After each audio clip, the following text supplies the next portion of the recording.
My girlfriend ghosted me on my brother's wedding day, then his fiancée told me he was missing. The shocking truth unfolded quickly.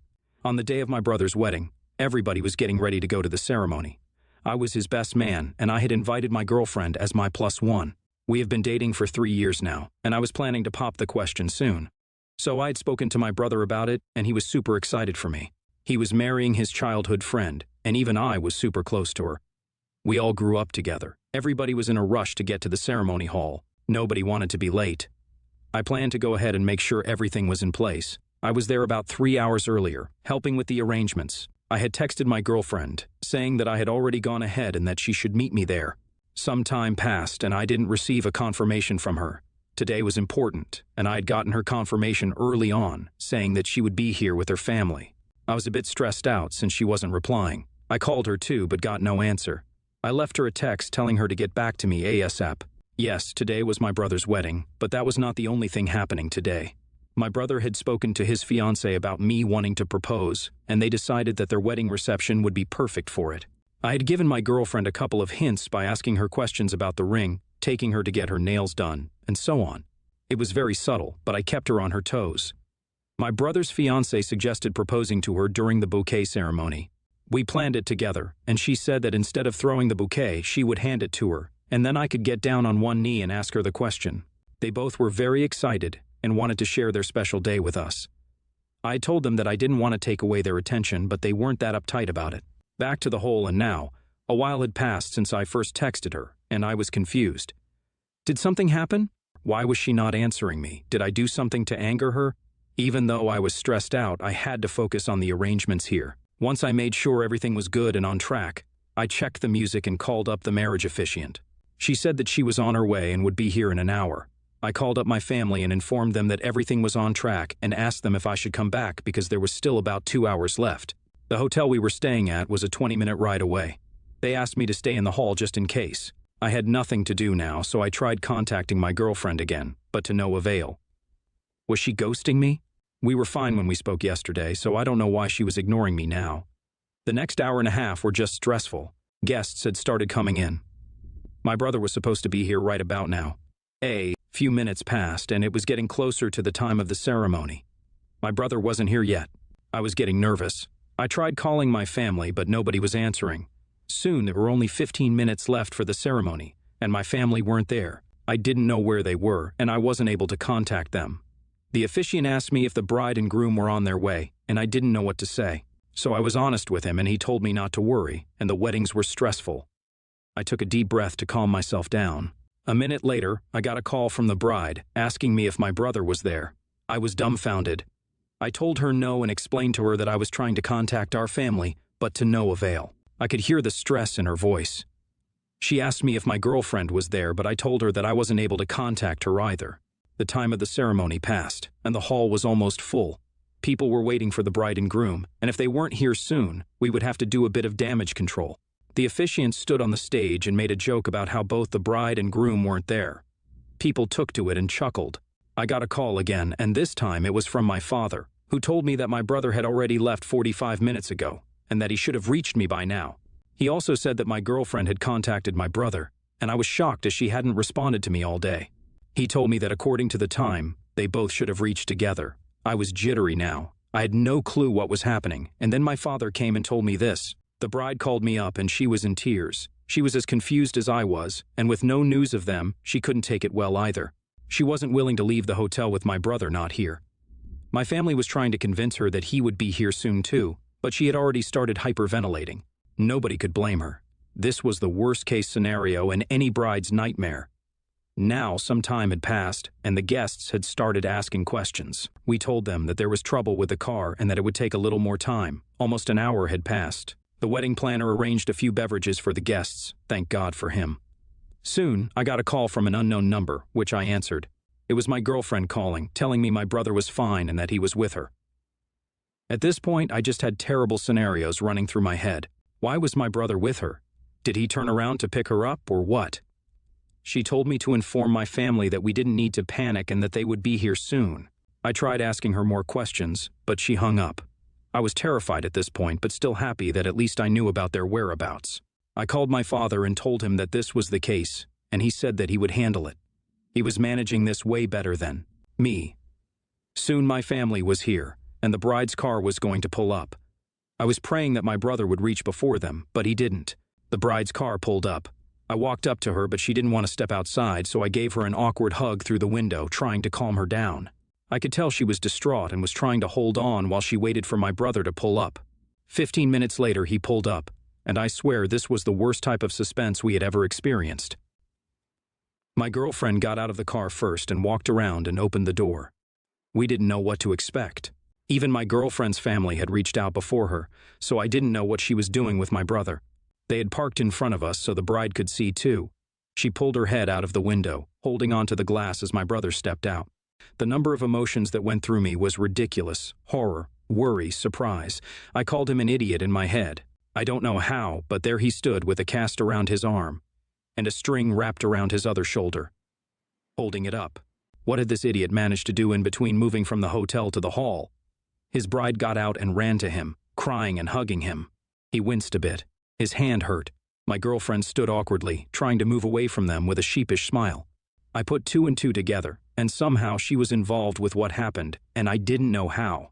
Our family gathered around and tried asking questions, but he said he would explain later. He was trying his best to comfort his bride.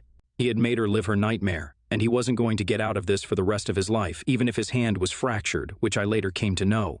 The wedding officiant had come out and managed to calm everyone down. He asked the bride and groom if the wedding was still on, and my brother laughed and said yes, that he wouldn't be here with a fractured arm if it wasn't. His bride playfully hit him on his arm, and he winced again. Everybody chuckled, and the officiant directed us inside. My brother went in and stood on the stage, and someone shouted, "What happened to the hand? We thought you were busy with the makeup." All the guests laughed. It was one of our cousins who had called him out. The rest of the ceremony went smoothly with little to no drama, except for the bride's whimpers here and there and my brother cradling his arm and his wife. After the wedding ceremony, everybody was directed to the wedding venue, which was a few minutes' walk from the hall. I went ahead and made sure everything was good to go. I was hesitant to go before them because I was still a bit traumatized by my brother's disappearance. I was wondering how my girlfriend had found him. We still had a few minutes before the reception started. My girlfriend had reached. She came up to me, gave me a tight hug, and apologized. She explained that she drove herself and that her phone was in her bag on silent. On a signal, she stopped and tried to call me, but she had network issues. She tried calling others too, but nothing was going through. Somehow, she ended up calling my brother, and it connected. He explained the route to her and told her he was leaving too. They would meet halfway, and then she could follow him. The area in between was foresty. The location wasn't in the city. Since he left early, he drove himself. On the way, a moose ran across, and he swerved. He ended up in the ditch, and the impact hurt his hand. A few cars stopped and called the medics. At that time, my girlfriend showed up too, and he asked her not to call the family. He had gotten out of the car by then. Instead of waiting, she drove him to the hospital. Thankfully, it was nothing major. He told the doctor that he needed to get to his wedding, and after a few checkups, they let him go, saying everything was fine, and he had to be careful of his hand. That idiot wasn't even willing to go to the hospital, but my girlfriend convinced him. Though they were around 2.5 to 3 hours late, I'm glad my brother is fine. I've received a lot of questions about the proposal. No, I decided not to propose to her at the reception. After all the drama, I just wanted my brother and his newlywed wife to have a good time. Yes, I am still going to propose, but I haven't decided where yet. Your brother is an idiot. I understand that he didn't want to worry everybody, but not informing everyone was even worse. OP's brother is TA, but a nice one, I guess. The poor bride. She had a heart attack. She must have been so scared. My parents divorced when I, a 27-year-old male, was 7. My dad and mom both met their spouses within a couple of years of the divorce. I met my dad's wife first. I was introduced to her within 4 months of their relationship, and she made it clear from the get-go she wanted a mother-son relationship with me. My dad told me, "That's the gig. You don't have to like it, but when your parent marries someone, they become your parent too." They mentioned when they married 18 months later that calling her mom would be the right thing to do, and she told me repeatedly it hurt her feelings that I didn't want to. And then she insisted that I call her mom if I wouldn't call her a mom name. With my mom's husband, it was so different. He started out asking me about video games and art, and he told me he hoped we could be friends and maybe family in the future, but that friends was good too. When my dad and his wife were pushing the whole mom thing, I had asked him what he wanted me to call him. He said there was no way to wear out his name, so I was free to use that or his childhood nickname that only his favorite people get to use. I used his name for a few more months, but by the time he was living with me and Mom, I was using the nickname. When I was 11, Dad and his wife moved to another town to take care of her parents. So I was every other weekend with them. After the move, they wanted me to move with them, but I didn't want to, and I knew my dad's wife disliked my mom. Afterwards, she used to tell my dad and her friends when I was with them that Mom was selfish for hogging me and preventing me from seeing her as my mom. At the same time, my mom's husband would listen to me vent about Dad and her but never spoke a word, and sometimes even reminded me that even if I felt like he preferred his wife, he still loved me. My dad and his wife had 3 daughters together. Mom and her husband have 5 kids. I think Dad's wife only having girls deprived her of the son she always wanted, and it made her want me to be her son even more. But today, I really don't care for her. And if Dad were dead or they were divorced, she would get no invite to my wedding at all, while my mom's husband is one of my favorite people. My dad's wife has been all up my butt about what she'll be doing at the wedding and how she should be treated the same as my mom. She's just as much my parent, etc. I said she wasn't, and she was not going to be a parent of the groom, that she's Dad's +1, just like Mom's husband is her +1. She said it wasn't fair to compare him and she's my second mom. I told her I would rather give him the title of a parent of the groom than her, and she needed to accept she would never be the mother of the groom. She cursed a whole lot at me and told me I was an ungrateful little brat. Atia? NTA. She's forcing the relationship on you, whereas your mom's boyfriend is trying to actually get to know you. You are not obligated to call her mom. She needs to back off a bit and maybe get to know you so the relationship is more genuine. Your dad is an awe for also trying to force you to accept his wife. I mean, he got with her after 4 months. NTA. While it may have been hurtful to tell your dad's wife that you would rather have your mom's husband act as the parent of the groom than her, you have the right to choose who you want to have that role at your wedding. Your dad's wife has been pushing for a mother-son relationship with you and insisting that she be treated as a parent, despite your lack of interest in having that relationship with her. You have clearly formed a closer relationship with your mom's husband, and it is your decision to choose who you want to have that role at your wedding. Your dad's wife's reaction was inappropriate, and she should respect your wishes. I, a 15-year-old female, have colitis. So, to sum it up, gaining weight isn't easy for me, and never has been. My family know that, but don't believe that's the reason I'm so skinny. They've come to the conclusion I have a raging eating disorder, even though they've seen me eat and complain about me eating stuff they feel hurt my stomach. It honestly still astonishes me they still think this way after the way I ate at Thanksgiving. I legitimately ate a feast that day. Anyway, fast forward to a couple of weeks ago, my family planned an early gift exchange because some of my relatives couldn't be with us on Christmas, and my aunt and I got chosen to buy for each other. So obviously she asked what I wanted, and I did the same. I only really asked for makeup, not necessarily clothes, but I obviously wouldn't mind it. We originally agreed on what was good for each other before the exchange because we're close like that. But a week before the exchange, she asked me what size I was.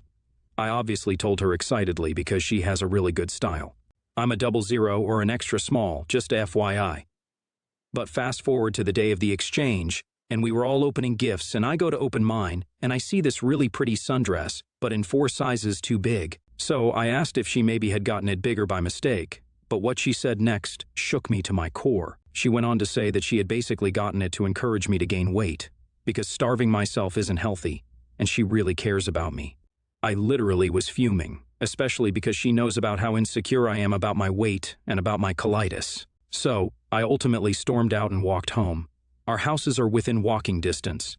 Ever since I had angry texts from the rest of my family calling me ungrateful and rude and basically some bull about how she cares and didn't mean it in a rude way. I honestly don't give a frick. How could she embarrass me like that in front of everyone? I don't even starve myself, that's the thing. I literally ate half the pie while I was at her house. I'm just really upset at the moment and having second thoughts about what I did. I'm honestly contemplating on whether I was truly overreacting, and she was just coming from a place of love, or maybe she was just being a dick. So, I came to Reddit to get your judgment because I honestly truly need it. So AITA, for walking out of my family after my aunt purposely bought me clothes 10 times bigger than me to encourage me to gain weight? NTA. First of all, you're 15, meaning you're in high school and probably taking a lot of gym lessons on top of having the typical high school metabolism.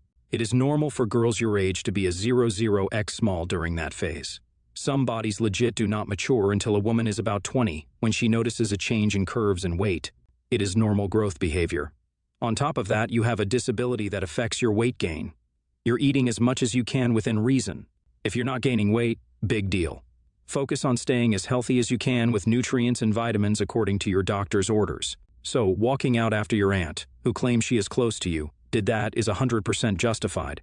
They would have given you grief if you justifiably yelled as well, so keep that in mind. You did what you needed to help yourself in that situation. NTA. That was incredibly disrespectful of your aunt to do that.